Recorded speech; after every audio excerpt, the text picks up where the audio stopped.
Hey, TechKnowStuds. How companies manage data is a hot topic right now.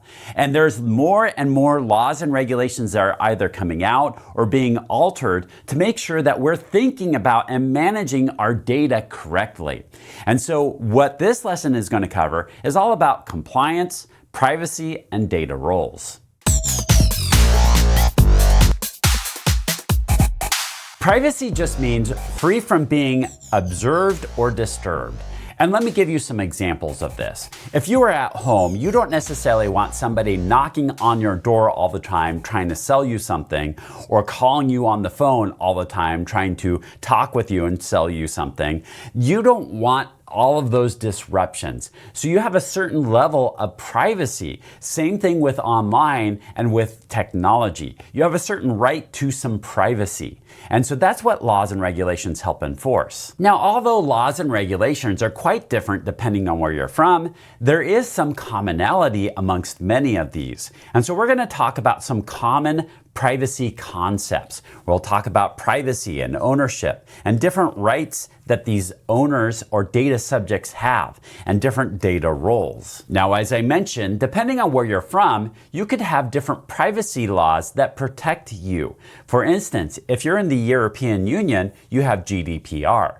And that's one of the more newer privacy policies that are out there, privacy laws and regulations that are out there that protect its citizens. And this idea of data sovereignty means that you get protected against the laws and regulations of wherever you're located at. So, for instance, if you're in the European Union, then you're protected by GDPR. Even if it's an American company that's collecting the data or an Australian company that's collecting the data, that they still have to comply with the laws and regulations that GDPR sets out. And one of the key factors in a lot of these privacy laws revolve around ownership.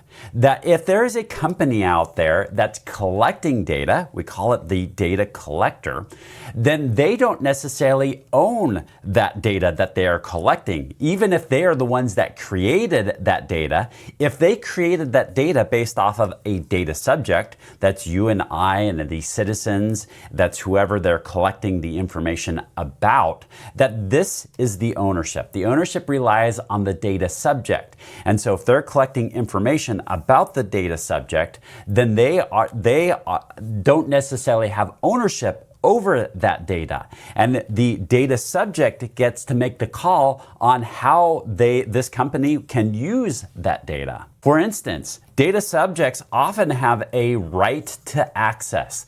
That is, they can ask this company, this data collector, and say, what information do you have on me?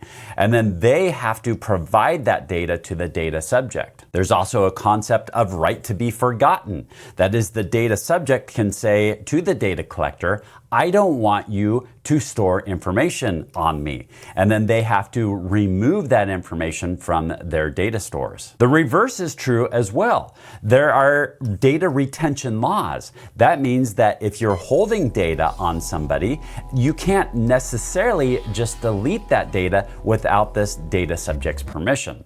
So that doesn't always apply, but that is something that is out there. Sometimes there's data retention requirements. There's this idea of also data portability, where the data subject can take their data from a data collector and move it to another company. So we see this in cases like medical records, that you're not stuck going to the same medical facility if they're doing a terrible job. You can tell them, I want to switch to another company. I want to go to take my medical care to another place. And so you have the right for the data records at this healthcare facility to be moved to another healthcare facility. Many of these laws address discrimination, that you can't utilize this data to discriminate against a data subject. A lot of times it also addresses data breach notification, that this information were to ever be stolen, that this data collector would have to notify the data subject that the information was stolen, that there was a data breach and the information was taken.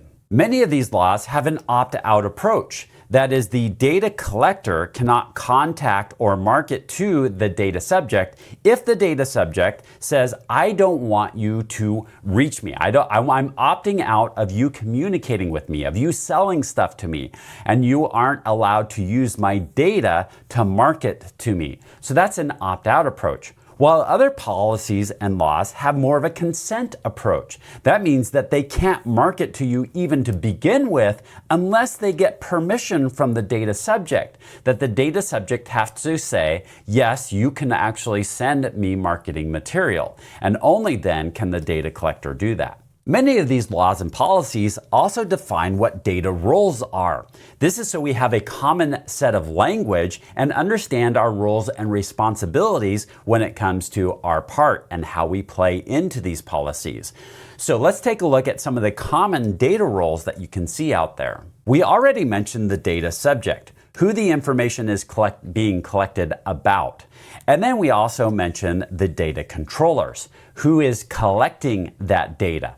But it could be different than the person actually or the entity actually processing the data. So there are data processors that are out there. For instance, a lot of times companies will send, if you're purchasing something, send you to a data processor to actually do the processing of that credit card. So it doesn't necessarily touch this data controller aspect to it. So the controllers are the ones that are actually saying what's going to happen with the data. There are also data custodians. These are the ones that are in charge of the security of the data that's being collected to make sure that's being collected and processed in the appropriate way so that it remains secure and that it has the proper permissions on it and all of that.